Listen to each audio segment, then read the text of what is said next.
All right, this Hangout on Air is live. So Kristen sent the link to Becky and Nicole, and so hopefully they can jump on, and Becky, let me know when you are able to see it. Okay.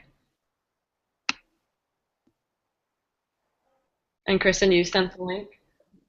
Okay. She just sent it.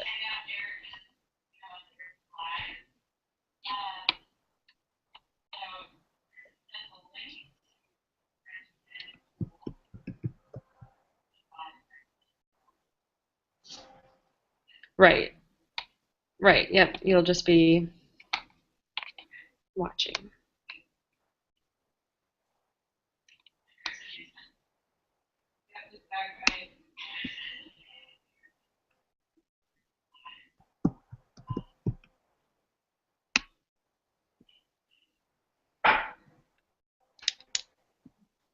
There's a delay. Okay.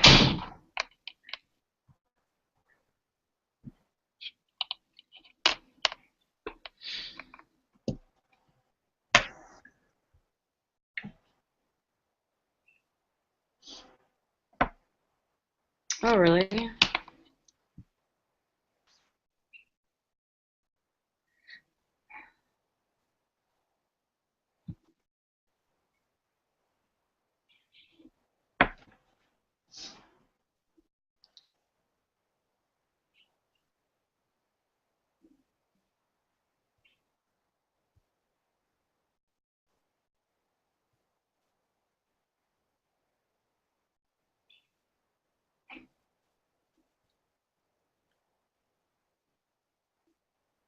So Becky, you weren't just able to sign right in?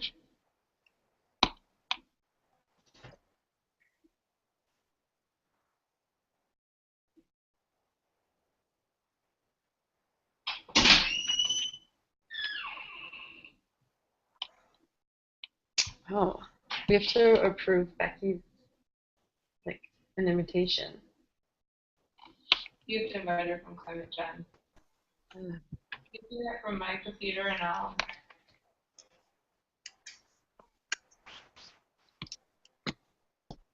You invite the three of them. Mm-hmm. We can go, or you can do it from my computer. Mm-hmm. Yep.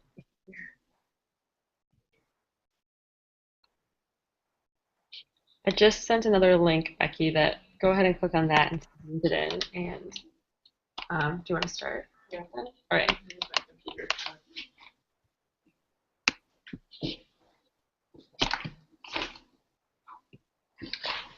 Hey everyone.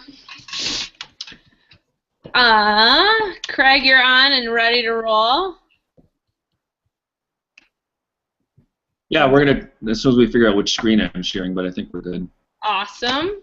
Thank you all for hopping on for another evening. This is being live broadcast right now and will be recorded. So if there's anything that you wanted or missed or you had to run away from for a moment, this turns into a YouTube, like, instantaneously following the webinar, so that's super exciting. I had a great time chatting with almost all of you now about how you're getting ready for this experience, and I'm just so excited about the variety of ways that you are thinking about this, because it's really innovative. You guys are exciting and cool teachers. You humble me as an educator because you're doing some pretty cool stuff. And I really can't wait to spend a week with you all.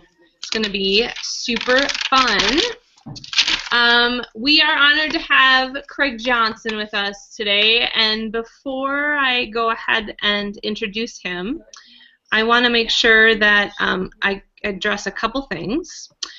First of all, Megan and I are working on pulling together the final information manual for you all that has logistics, meeting up information beforehand, reminders about things that would be great to bring. I would emphasize that I actually had the opportunity to hang out with Peter a couple weeks ago at an event that we were putting on. Yeah. And we were talking about recording space, like devices that you may have access to that you hadn't even considered that can record or take photos of things. I guarantee you that daily there's going to be things that you want to get little snippets of or record. We'd love to see those go up in your blogs.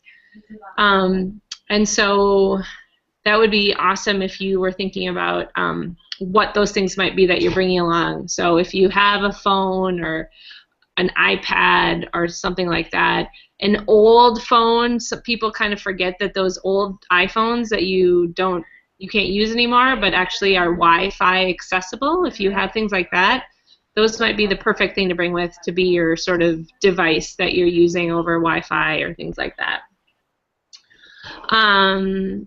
We are, so something important to think about, obviously passports and flights would be of utmost importance. I assume we're all at that point where we have those things.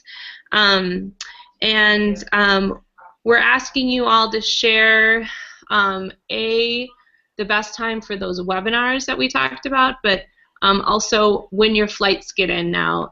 So Megan can kind of figure out if you're coming into the airport between 9 and noon on Saturday, maybe you can meet up with the rest of the group and you guys can go together to the hostel, things like that. Make those opportunities possible for folks that are interested in that. So can you just invite her? Like log in on my computer? Yeah. So I will once again send the link to that spreadsheet. And actually, you know what I'm going to do is I'm going to put it in our chat box here.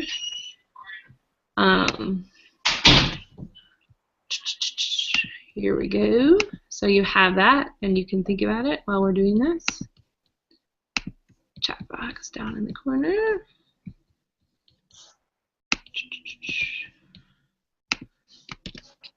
You'll notice that there's 2 tabs in this. One tab that has what are your favorite best times for setting up these webcasts, and 2, what's your flight arrival time, your flight number, that sort of stuff. So filling that in as soon as possible. The webcast information, I know I gave a deadline in a week or 2. The earlier the better, because we really want to figure out a schedule for that. For our last kind of point of contact next month, Megan and I actually were thinking that we would probably just have a conference call that we all call into with the recognition that we're actually going to be having a one-on-one webcast with each of you wherever it is you will be planning to webcast back to at your school or your community, wherever you're doing this. So we can test it once and have the person on hand that's going to be there receiving you and know that that works. So we want to be able to test that. So that's our plan for November.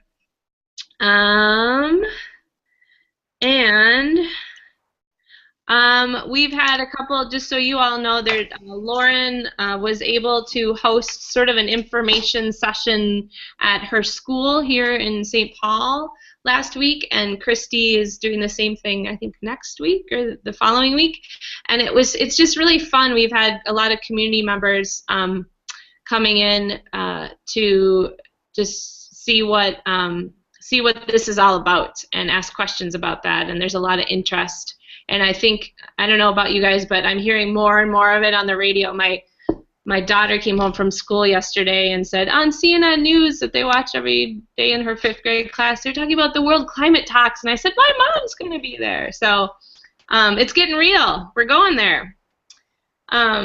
So that said, I've rambled enough, and I want Craig to have a chance to ramble. Actually direct some really great information. So Craig Johnson, in case you're wondering, he's the guy over there in the left-hand corner. You'll get to meet in a second. Craig has been a partner of Climate Generation since we were formed 10, almost 11 years ago now. He is a high school environmental science teacher at the School of Environmental Studies, which is in Apple Valley, Minnesota. he can tell you a little bit about what makes that school special. It's a cool place. It's a public school in Minnesota, and he's been bringing students to COPS for 5 or 6 years now, and he knows a lot more than I can tell you about how it's all laid out, but also he has to think about how do you talk to students about this all the time, and so he's a great resource for us as we're thinking about this. And lucky for him, or lucky for us, they're staying in the same hostel as us as well. So we'll be able to talk to Craig, to Brad, his co-teacher, as well as the 8-10 students that are coming with them this year. So with that, I'm going to turn it over to you and let you take it away. I'll just mention a couple things, and then I'm not sure, again, the screen sharing thing will be interesting if we'll get somewhere. First of all, good evening, everyone, and thanks for having me over, as they say in the Google Hangout world here. And thanks for the introduction, Kristen. I do teach at the School of Environmental Studies. I teach primarily seniors, and I guess my reason for being here tonight is to share with you some of my experiences bringing students to these COPs. This will be our 6th, so our first COP that we attended as a delegation was in 2009 to Copenhagen, and we've been going all except 1 year ever since. So I think I was trying to figure it out today. I think over 50 students, I think, now have been part of this. Our particular filter is partnering with international schools as well, so that we get a wealth of opportunities for the students that go. And so between the two schools, ours and our partner schools, we've had an opportunity to share this experience with lots of kids. I should tell you that my focus is getting opportunities for my students. So I'll share some things with you tonight, and I can certainly share what I know about logistics. But my particular filter is getting opportunities for the students that go. I've often thought it would be, these would be great to go to and just really immerse myself in what I wanted to do in terms of understanding and learning about the issue. But my focus is opportunities for the kids. So I'm going to walk through some slides with you, I hope, and we're going to see if this works first. Something will happen, I guarantee it. I'm not sure it's what we think is going to happen, but we'll see. Let's try this one. Kristen, can you give me a thumbs up if it's what you think I'm supposed to be showing here? Yes, you're good. That's what we want to see. We want to see that. All right. Well, this is where we're all going, everyone. And I'm sure you've seen this logo enough. As I said, we've been to a number of COPs, most recently last year in Lima. We are a school of juniors and seniors, so we have some opportunities that avail us just by the student clientele that we have.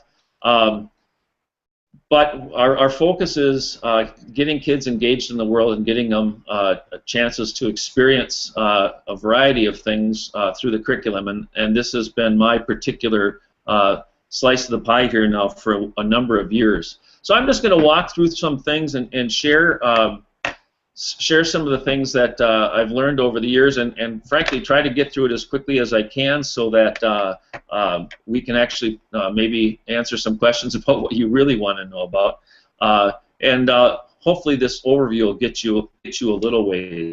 I guess I'll start with the obvious. You're going to a really big deal.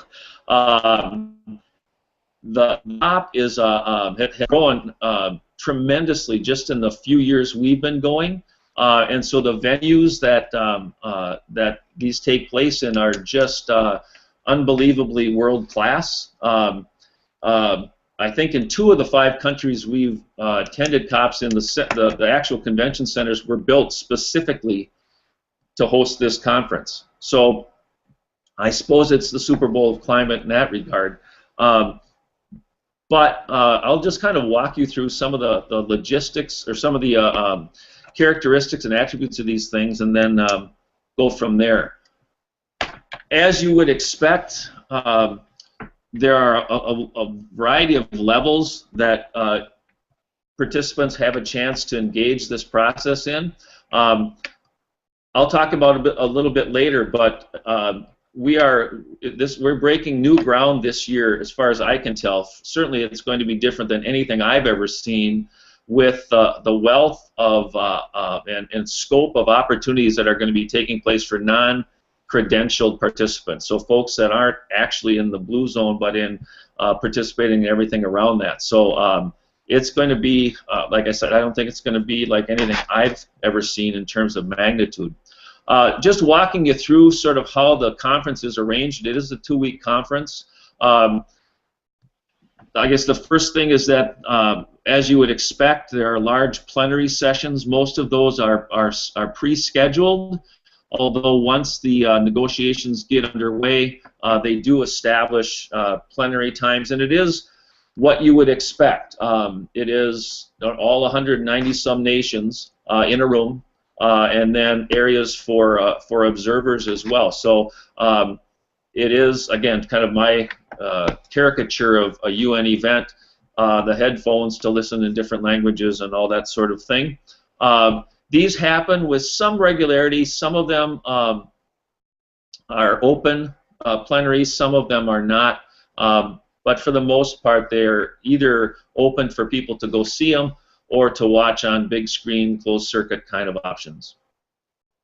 What most of our students find themselves drawn to are what are called the side events, and I've always thought that's a really understated name. Because, yeah, they're on the side, but it implies that they're somehow less important or whatever. You know, I've been teaching a long time now, and I've never even come close to going to a conference of this magnitude, certainly in my field. The side events are those events for delegates, for observer delegates, for people that are attending the conference. And as far as I can tell, they're really dedicated to sort of that idea of raising all boats. You know, that everybody gets a little more exposed to the issue, meets new people, sees things through different lenses, and so on. But the side events are like it's really literally a conference, and so you have a schedule. There might be 8, 10 things happening at the same time, and you sort of chart your path through the day. I show this one just to show that sort of the level of speakers and the level of presenters is really quite high. I remember one time we do a fair amount of group meetings with my kids, and they came back, and I was asking what they had attended. Well, there was 30 of us, and then 4 kings. And I thought, oh, all right. I mean, it's that level of quality speaker and high-level presenters that you get a chance to hear from, and really everything in between, the whole scope. Also, there's an exhibit hall that, again, you can't really understate the diversity of what's there and the exhibits and presenters that are there. And I should tell you, and I'll get to this in just a few minutes, I'm describing sort of what happens inside the blue zone, which is this accredited zone, but really the same thing, and sort of a concentric circle out, the same sorts of things, short of the plenary, of course, but the same sort of things at probably a similar scale are going to be happening in this climate generations area around the blue zone this year. It's going to be a really vibrant thing. So right now I'm just describing what takes place in the center, but my experience is that there are several places where the same formula sort of plays out, and in France it looks like it's going to be as big as I've ever seen. So sort of the whole range. And then there will be large meeting areas, not only inside the center but outside.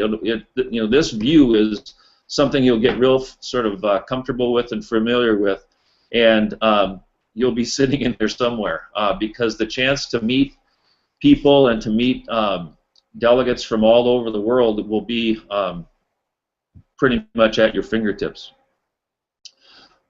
Just a few things about logistics.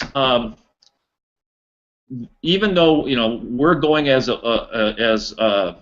observers and certainly not as diplomatic delegates and so on, it is pretty fun because the host countries really roll out the red carpet, and so when you get to the airport, unless it's different than every other year we've been there, there will be big signs and welcoming you, and there will be information booths and transportation and sort of everything just sort of laid out for the folks that are arriving for this.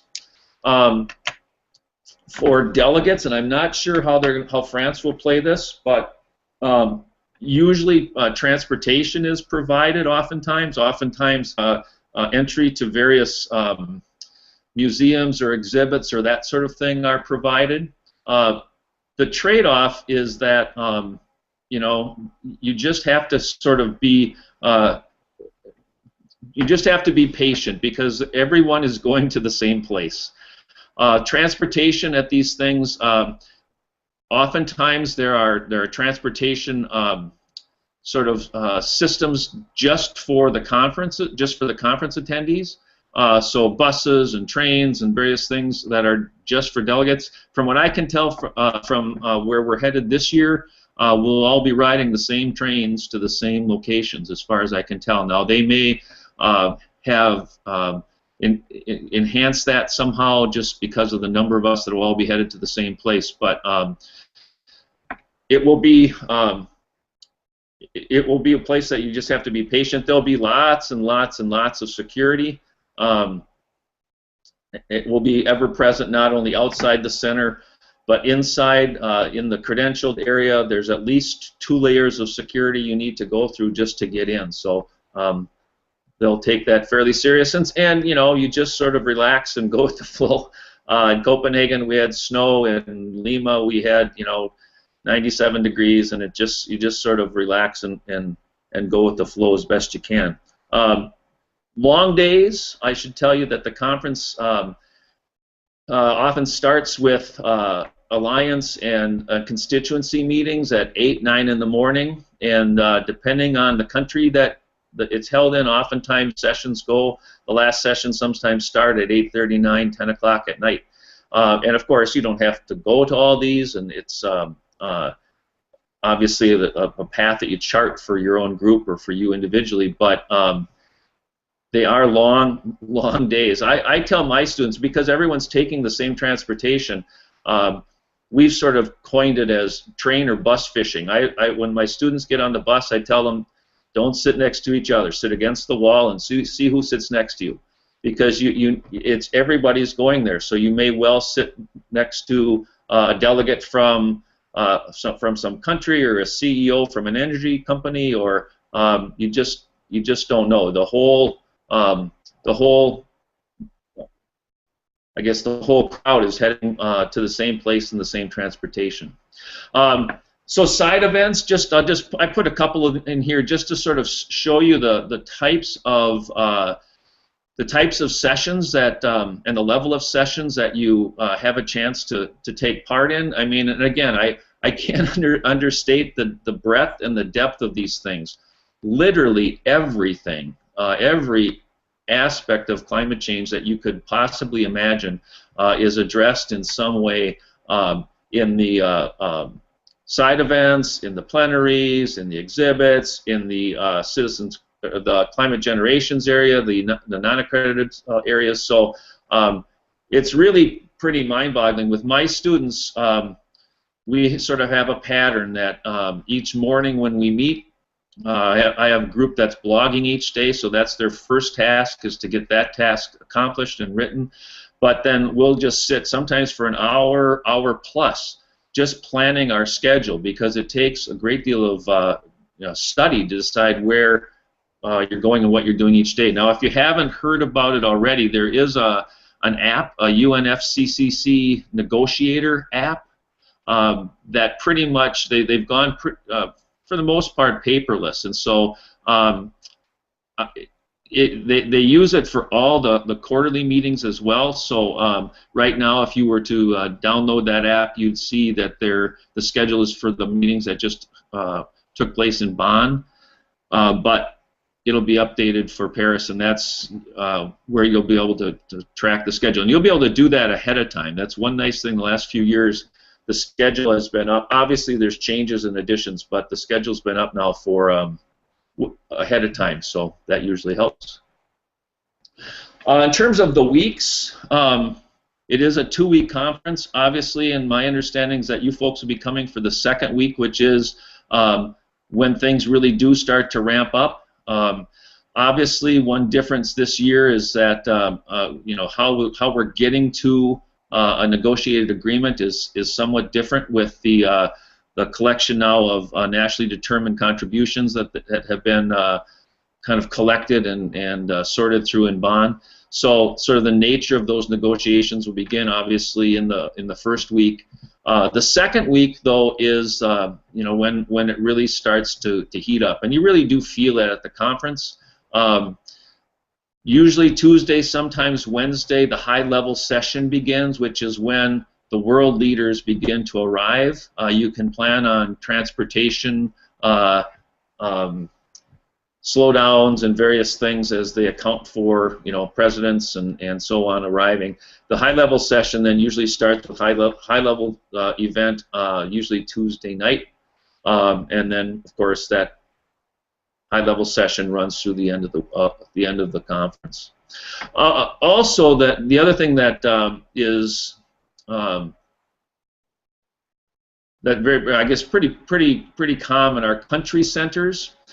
So you'll have their side events, but then individual countries also have their own centers and their own schedules. The United States Center will have a whole schedule of events that are occurring there.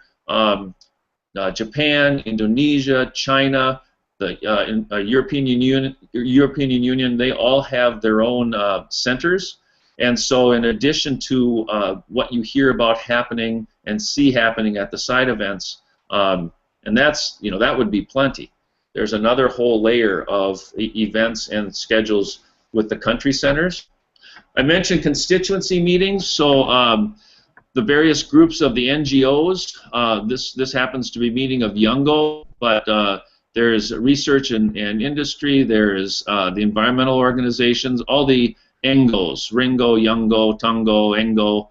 These are all groups of like-minded non-government organizations that are there to nudge the process one way or another. These constituency meetings usually happen in the morning. So, for example, for me, I never know what my students will be interested in, but oftentimes they get connected to Youngo or the research group, and so we're up and to the center by 8:30, 9 in the morning, depending on when these sessions start, and then often there till 9, 10, 11 at night. So they're very long days, but they're very full days and really energizing in their own right. You'll also hear about actions. There are opportunities for observer organizations like NGOs and so on to make their opinions known. Inside the center itself, they're very highly regimented and choreographed.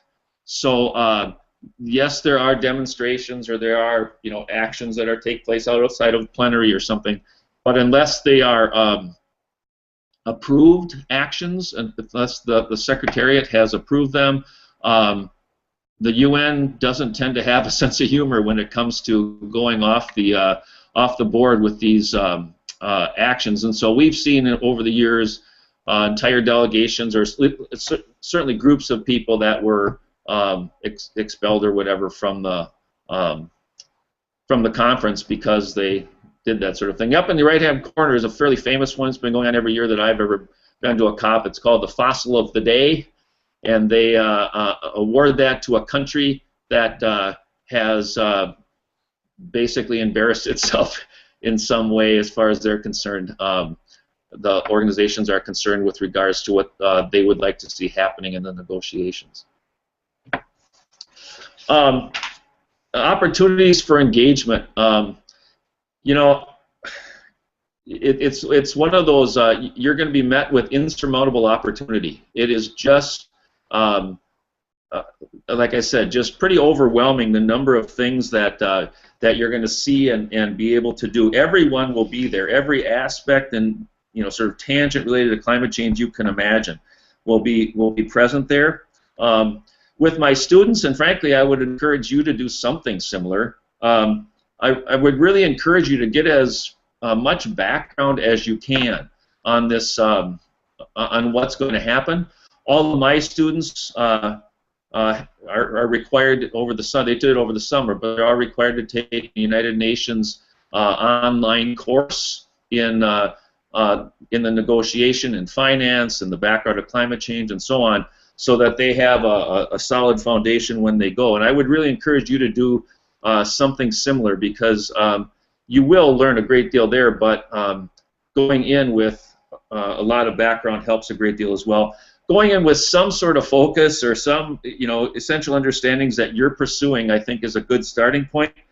But even as I say that, I really encourage you to be open to serendipity, because you can't imagine the things that will present themselves as you meet people and you know, follow a certain thread of inquiry that you're interested in. Biggest problem I have with my students, I don't anticipate that it's going to be an issue for you folks, but to engage, that you're there to observe too, and you're there to engage these delegates. They are often very interested in talking to folks. The second week gets a little bit more tense, but just, you know, going over there, planning to engage the best you can. I would also say an important sidelight, in the way we've embarrassed ourselves a couple different times, is when you, at the end of this, and this seems obvious, but know what happened. I mean, it might be, a loss and damage mechanism was agreed to, or it might be the Global South got commitments for a certain amount of financing, and they are just bricks in the wall, of course, to a larger agreement. But what folks at home won't understand is that if you are participating in these side events and so on, they picture a negotiation session. They picture something being decided, and I mean, that's just a little sidelight. But like I said, we've had kids come home from these, and the first question, well, what happened? And the kids look at them like, I don't know. I learned a lot. I was at all these side events. I did a whole lot, but in terms of the actual on the ground, what happened in any agreement, they don't always know. So that's one thing we've definitely tweaked. And you see the level of people here. Now Gina McCarthy, of course, is the director of the EPA. Back in 2009, she was an assistant administrator. It's one of our students that interviewed her. Up in the upper left-hand corner, this is very common. You just sit down and you're next to the ministers of the environment from the Congo. It's just that sort of shoulder-to-shoulder experience, so it's pretty cool.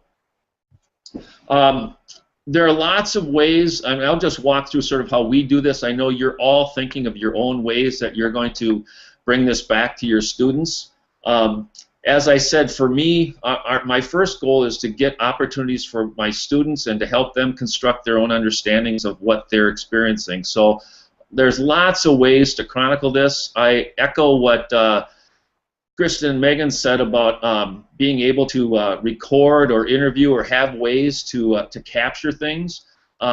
Please make sure you read the UNFCCC guidelines for recording and video. However, there are places where you're not allowed to take video, and so some of the sessions, I mean, they have their policy right on the UNFCCC site. And for the most part, it's fine. You just can do that, but in sometimes in some of the plenaries and various places, you're not allowed to do it. All the hallways and all that stuff is always fine. There will be places for you to both interview and be interviewed. We do a lot of scheduled, and I know Kristen has talked about this as well, we do a lot of scheduled debriefings, not only to sort of aid in that sort of collective understanding about what's going on, but also everybody's going to have a different amazing experience in a day. You'll send 10 people out from your group. and everyone's following some different thread, and you're going to meet people and be able to bring back those experiences to each other, and frankly, network. You know, if you meet someone that's working on a RED program or something with deforestation, and one of your colleagues on your delegation is interested in that, you're going to be able to send them that direction or make those connections. So really sort of plan on, I know Kristen is, but to really plan on those and have an allegiance to those sort of scheduled sessions together is going to be important, I think. And then reporting back, yeah, you'll do whatever you do. Obviously, we've done many different things. We'll be Skyping this year with, I think, 6 or 7 different countries, just from our international connections going to these over the years. Obviously back home and those sorts of things. The place will be wired to the gills. I mean, just the upper right-hand corner. Those are just huge computer rooms of just open computers for people to use. There'll be, you know, all kinds of places for conductivity for your own equipment that you bring. The one thing I will tell you is that even with that, you know, 40,000 people are all wanting to communicate back home or follow something or share something, and so even with these amazing sorts of logistical setups for conductivity, there are times where it just slows down. That's just how it is. But to plan that out and be as planful as you can, like, you know, using Google Hangout, or to kind of get those the bugs worked out will be important, because once you're there, you're just there. These are we only did webinars 1 year, and I was just too stressful. We had 22 or 24 schools that were following us at certain times, and you know, as you know, in a classroom, it has to happen right now, because otherwise the class ends or the kids get rowdy or whatever happens. So you just have to be ready for that. You've heard of this, I'm sure, the badges, and you'll see that they're all color coded. I always have the pink badge challenge for my kids, that they have to come back. Usually we do it twice a day. They have to come back and tell us about the pink badge that they met, to get them to engage, because these are the people, of course, representing the countries. It's been pink badges forever, and I don't know, it's probably my old eyes, but I think, you know, if someone would just ask me, I would encourage them to use a different color than 10 font pink on the badge when you're trying to figure out who these folks are and where they're from and so on, and they're walking by you pretty fast. But the pink badges are all the folks that represent an official party. The non-governmental organization, NGOs, so the folks that will represent Climate Generation and We'll Stay Your Legacy, will have on the lower left-hand corner, as will our group. You'll see blue badges, which are from the Secretariat's office, the Secretariat being the overarching organization that is in charge of the conference, and you see the rest of them there. So you get to kind of get a sense of where people are at with that. And then, as I said, I think the biggest difference to me this year is going to be the size and scope of these non-credentialed areas. And frankly, they've always been part of the conference, but the close proximity to the Blue Zone this year, I don't even know quite what to expect, because it is just going to be the magnitude is going to be more than anything I've seen, and the number of opportunities in and around the center and all over Paris is going to be pretty amazing. I know the model that you folks are using, and frankly, we are a little bit as well. Most of my students will be 18 by the time of the conference, and they'll each attend 1 week. But we're also bringing some kids that won't go to the conference at all within the accredited zone, but will be participating in all the things happening around the center.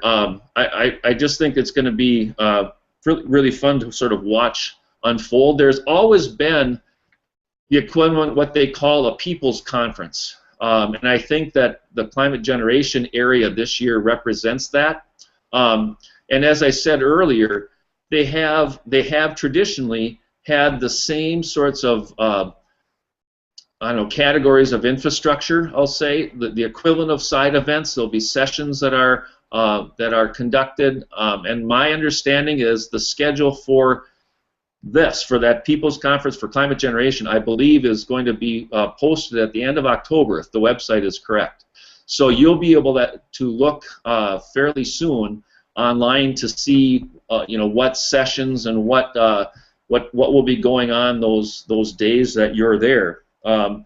Plus, of course, all the other things going on all over. This is I can't remember where. I think might have been Copenhagen, but just like a big old conference session, it's a side event, the same as the side events that are happening inside the Blue Zone, but that are scheduled and organized outside the Blue Zone in this People's area. So I'm really anticipating a vibrant, rich, sort of non-credentialed area as well, and that civil society piece is really going to be fun to see, because all the delegates and everybody coming, the country delegates and so on, are still going to be moving through this zone to get where they need to go. So the opportunity to talk to them, to meet with them, to organize something before they go in, and that sort of stuff will be all quite possible as far as I can tell. And then lastly, especially in the larger cities, less so in Doha. When we were in Doha, because just transportation around that city was challenging. Less so in Poland, in Warsaw. Less so in Lima, but in Copenhagen for sure, and I know in Paris, there are going to be sort of concurrent conferences going on all over the city. And I know Kristen's done a pretty good job for you folks of just kind of sending out, there's going to be an art one, okay, business and industry. These sustainability expos are pretty common. From what I can tell, there's going to be 4 or 5 sort of parallel events happening at the same time that the second week of the conference, and at the same time as what's going on at the conference site will be happening. So I think most of us are going to feel like we didn't have enough time. Plus, it's in Paris. That's the other thing that will be fairly obvious for those of us that have never been there.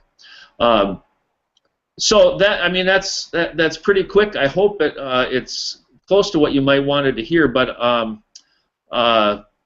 I guess if I can turn it over to Kristen, she can maybe facilitate some questions or whatever she wants to do next year. Yeah. So if anyone has questions for Craig, please go ahead and either type them in the chat box or feel free to unmute yourself and just ask away. Becky and Nicole, who are watching from the other side, as I might call it, or whatever, feel free to text me a question if you want, or email me one. So my phone number is 651-332-0070.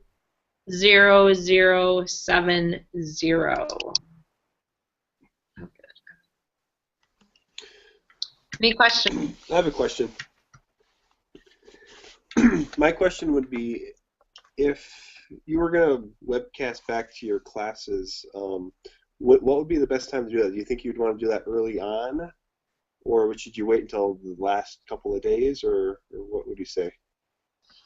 I would give myself, if I was you, I'd give myself a day or two to figure out, get my bearings a little bit.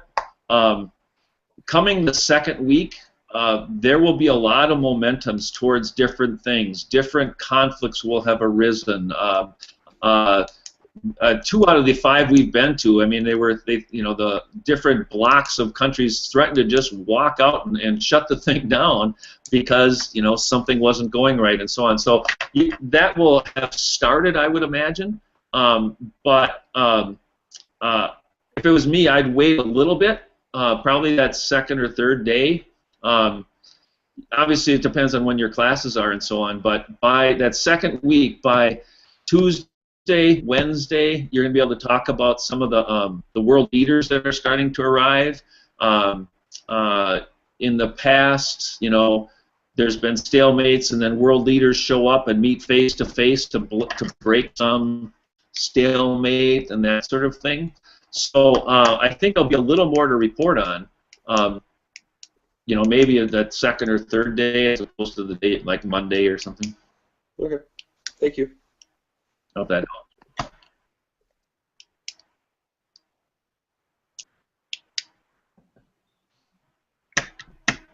Craig, is there a way to access any of the student projects that your students have done while participating in the COP negotiations? Yeah, and I can get them to Kristen. Sort of the backbone for us while we've been there has been we've created a blog every year, and those things are still live and still online, and you'll be able to see sort of the breadth of the kinds of things that they go to. And frankly, for me, it's always interesting to see what students sort of lock in on. A lot of times I think, oh, they'll be interested in this, and they take it some completely different direction. So, for us, the main thing would be the blogs. We've had kids do projects related to this, environmental justice sorts of projects, or presentations to Rotary clubs, or those sorts of things. But it sort of depends what the kids are interested in. Frankly, one of the ways that I've been working to sort of grow, I don't know, the extent of what we do with this is to build those sort of legacy projects for each kid, or have them build that and be thinking about that before they go, because when they come back, they've missed 2 weeks of school, and unless I have a sort of a plan for them, they just get back and they're pretty overwhelmed with coursework and stuff. So certainly the blogs I can get to you real easy.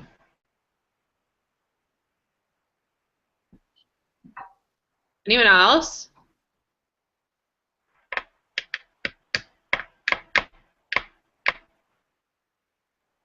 That's teacher wait time.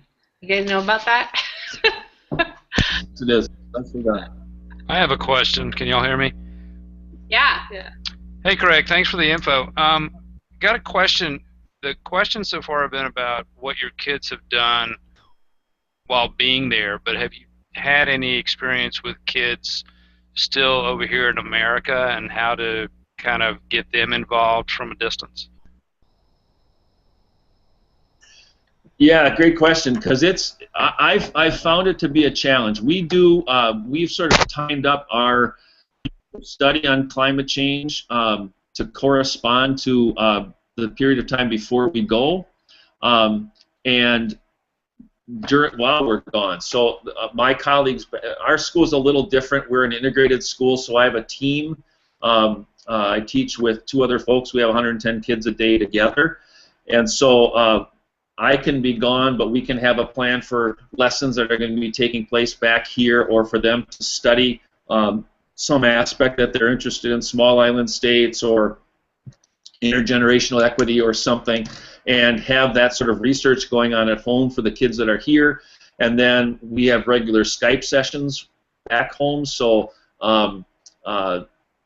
kids that are generating questions at home can share those or ask those questions of our kids there. Our kids can go, that are at the conference, can do a little detective work, go talk to folks, find somebody from the Maldives or whatever, and find that information and sort of relay it back. So we've done more of that. The other thing I've done is I teach a climate change science and policy class to all the kids before we go. All the kids plus interested kids that aren't going. And again, it's because the schedule allows it. We have, I guess, like you could think of like mini JA terms every trimester. So I get the kids for 7 full days, all day long, right before we go. Our group plus about 10, 15 others. So I have sort of a group, but I have a group that's already got some background in this stuff that then do some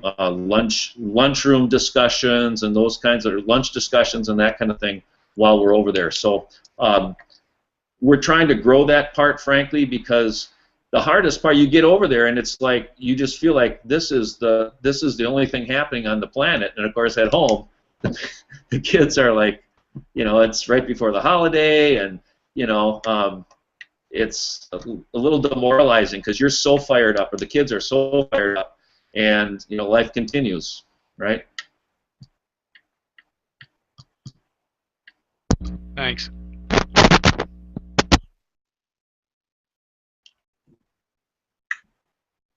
Any other questions?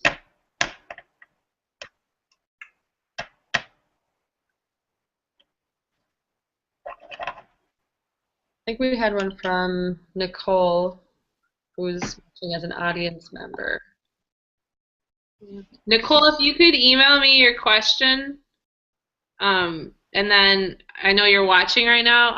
I'll keep talking. Oh, Lauren Lee says, do you think this COP will be different? Will there be an agreement? Mr. Policy Guy?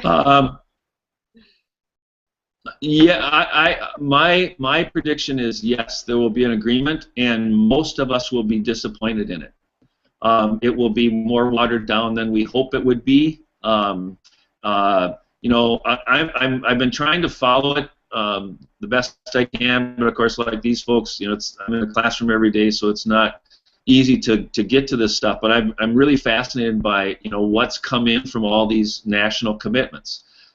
What's happening this year is exactly the opposite of what's, you know, what came out of Kyoto. That was, you know, we'll just kind of get people to say, you have to do this, you have to do this, you have to do this. That whole process has been turned on its head now with these nationally determined contributions, and all the countries are saying, well, this is what we will do, and now they're adding that all up to see where we're at. And so I'm fascinated by that because I don't know where, you know, what's the gap we're going to have to close. Once they add all these nationally determined contributions up, do we still have, you know, to get to 2 degrees C, do we have to do we have 50% more that we have to do? What, you know, where are we at with that? So I'm fascinated by that, and I also think that this process, there's a lot of pressure on this process, and by that I mean if they don't get to something this time, I think there are a lot of folks, and maybe rightfully so, I don't know, that will say this process is flawed. We just meet and nothing happens. So I think there's a lot of pressure on the diplomatic side to be able to show success, that we did something. And, you know, it's so mammoth. You know, 190, what is it, 100, what are we at, 196 countries, 194 countries, to come to some point where they can reach consensus, because it's a consensus-driven thing, that I believe something will come out of it, but it will probably be less than most of us want. And, you know, this is just sort of the agreement phase, and I think the implementation phase, you know, they have 4 years until 2020 to actually implement. So I think we're still in for a long slog. So yes, I think something will happen. Great answer. They got, well, just quickly Great on that answer. one. Just quickly on that, I think we were here in Copenhagen. There was great expectation, great hope that something would come out of Copenhagen, and I think even the big timers, the big heads of big countries and so on, I think we're caught by surprise that was seen as failure. And these world leaders, from our president on down, don't like to be associated with failure, and they really were in Copenhagen. So I think you know, what you see President Obama doing, you know, sort of circumventing Congress, and it's a gamble, right? It's a gamble because a different president could reverse some of the things he's doing, but some of the things he's doing through EPA and so on to establish some sort of, you know, to get us towards some sort of commitments. are not ratified. You know, so notice we're not going after a ratified treaty in Congress because he knows that would be a non-starter. Yes, and I see here Philip wrote, in addition to the UNFCCC course, are there any other resources, Craig, that you would recommend prior to attending?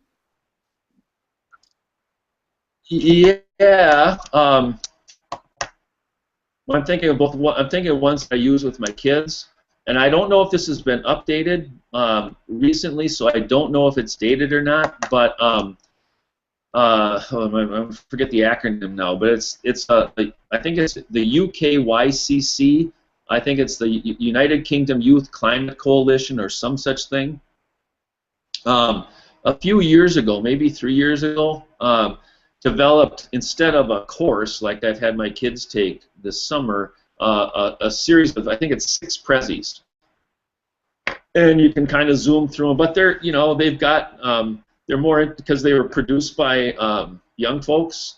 They've got more of an edge to them. You know, they're a little more irreverent about some aspects and so on. So not in a bad way, but just, you know, more kid-friendly, I'd say, but the same sort of information, embedded video and that sort of thing. Certainly for you folks, just to get a sense of it, I think that would be, that's one that comes to mind as sort of this sort of an overview kind of thing. Yeah. I don't know if that, I have, you know, more sort of targeted towards different things, but.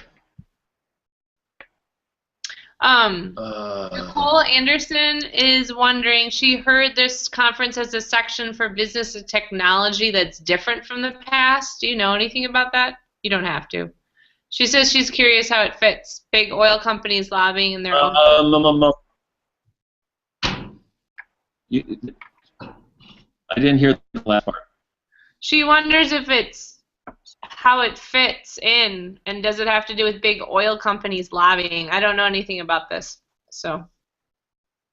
Well, there is bingo, the business and industry non-rules, and there will be, if it's like most years, sort of a separate concurrent event for business and industry around sustainable development and so on.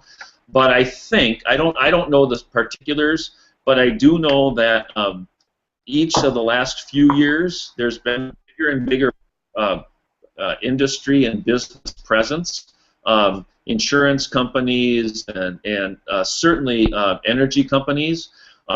In Poland, the executive secretary of COP, Christina Figueres, created this big dust-up because there was an energy conference happening at the same time, and she, you know, had the audacity to go speak to this coal conference. Well, I mean, audacity, I say that tongue-in-cheek because there were all kinds of people, especially youth, that were particularly offended by the fact that she would do that. And her point, of course, is it's in Poland, and if you know anything about Poland, you know, has been energy-rich for at least for the Eastern Bloc of Europe, and actually has done all right economically because they've built a lot of their economy on coal. So there was a fair amount of, you know, consternation about that, but her point was they have to be part of this conversation. They have to be part of this picture, and you know, I think that along with the just geometric advances in renewables, especially solar, I think we're going to see more and more. But I don't know about a specific, you know, strand or difference that's going to be happening through that for the business and industry side. I don't know. I just know sort of the patterns and trends that have. There's always been a presence, I guess. All right. Becky Alexander is wondering if students are trying to follow a particular stakeholder. Is there a particular source for updated action from Paris? And that's, Becky, that's something that we'll be able to help you with too, but I don't know if, Craig, you've had, like, US CAN does briefings. I mean, there's briefings every day, right? Yeah.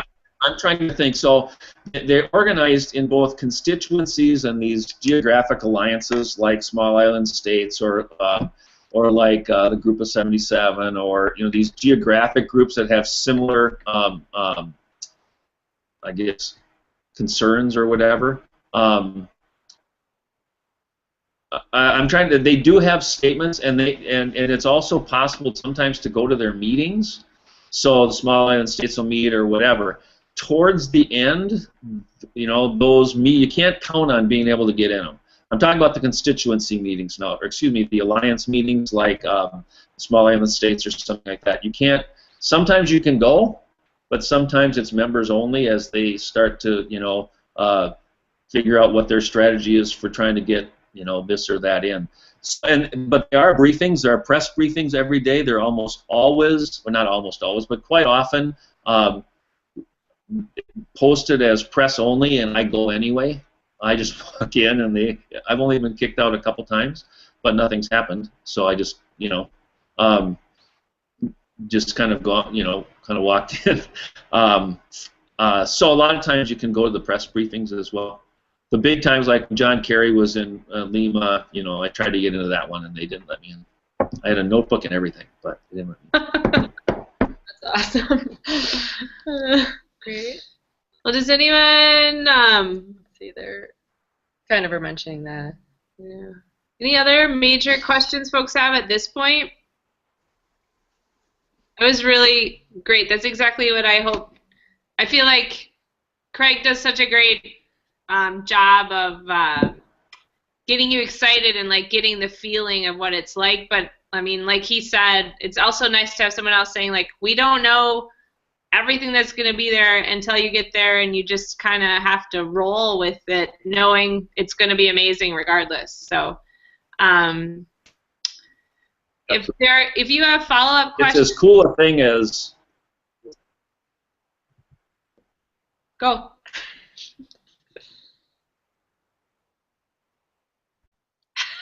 I didn't hear what you said. Oh, no, go ahead. You kind of froze out there. I feel like we're having Go ahead. Did you have something you wanted to say? Talking to me? Yeah. All right. No, I think I've said quite a bit. All right. Well, if no one else has questions for Craig right now, obviously feel free to send them to me, or I can get you Craig's email, and he can ignore or respond. He also, like I said, he's going to be there in Paris with us. So as far as for you guys, I'll send another reminder out. Please start filling in that form, and if you need to bounce some ideas off me about times that you want to do this webcast, feel free to call. If you have time during your school day, that's especially great, because I'm in the office then, and Megan is also. I think Google Hangout, Megan and I are pretty sure Google Hangout is exactly what we're going to use. Yeah. The 10-person, so what you don't know is that Becky and Nicole are watching this right now from basically the public-facing view, and that's what we will make available to anyone that wants to watch, and so they can't really interact. This is the way that we'll be interacting with your classroom or whoever we're webcasting with, as well as maybe a few other invited people that are on, or even in Paris but in a different location at the same time. You can have up to 10 people here. Great. That's great to hear, Shannon, that your library. I think it works awesome. It's unfortunate that it doesn't go beyond 10 for tonight, but I mean, it worked perfect. We can see it's simple. And really, I don't anticipate us sharing PowerPoints in this webcast. I just anticipate us being able to just talk and answer questions, and maybe show a couple pictures or hold up the computer and just show wherever we are. And then you can see it in real time, but it also records it, which will show up on our Climate Generation Google Plus page to then, watch it even an hour later or a week later. And we'll embed this, we'll embed all of those on a landing page, which kind of brings me to, as we close out here, just so you know, we'll be sending out in the next week here a blast to all of our constituents that you can also use yourselves, that kind of includes the package that we're offering people as far as following what we're calling their window into Paris, essentially. And that it will include, obviously, saying if you want to bring this into your classroom, you can use Citizen Climate. If you want to follow our education ambassadors and check in on their webcasts, fill out this form here so we have your information. If you want to submit your own position statement, we'll have that, and then we'll also be offering a daily digest of all of your blogs that goes out each day, that includes a summary of what happened at COP that day, links to each of your blogs, and then the link to the next webinar and the link to the webcast that happened the day before, so people could actually go watch it themselves. So I expect you'll have colleagues, but maybe friends and family too, that want to follow you, and that'll be probably the best way for them to get sort of this daily digest of everything that's happening. So that's why we have to get these webcasts figured out timing-wise and stuff as well. So we're available. Call us, email us. Make your last payment if you haven't done so. This week would be great to get all those in. And did you say we ordered jackets? Oh, and our jackets were ordered. Yeah, so Janet, thanks you for all responding, and we got the jackets ordered, so those will be coming in as well. Yeah. And so a round of applause for Craig. Thank you so much, Craig, for sharing your expertise. Yeah, it's fun. Yep. Thank you. I'm really looking forward to meeting all you folks. Great energy there. Great. Well, Craig's excited to have adults to hang out with in Paris. Yeah, you'll all go for a glass of wine, and I'll have high school kids. That's where that's going to go. I have a feeling. Yeah. All right. Well, thank you all so much. We're so excited to be in touch, and we will be very, very soon. Correct. Great. Thank you. Great. Thanks you all for showing up. Thanks. All right. So we can stop. Okay, go ahead.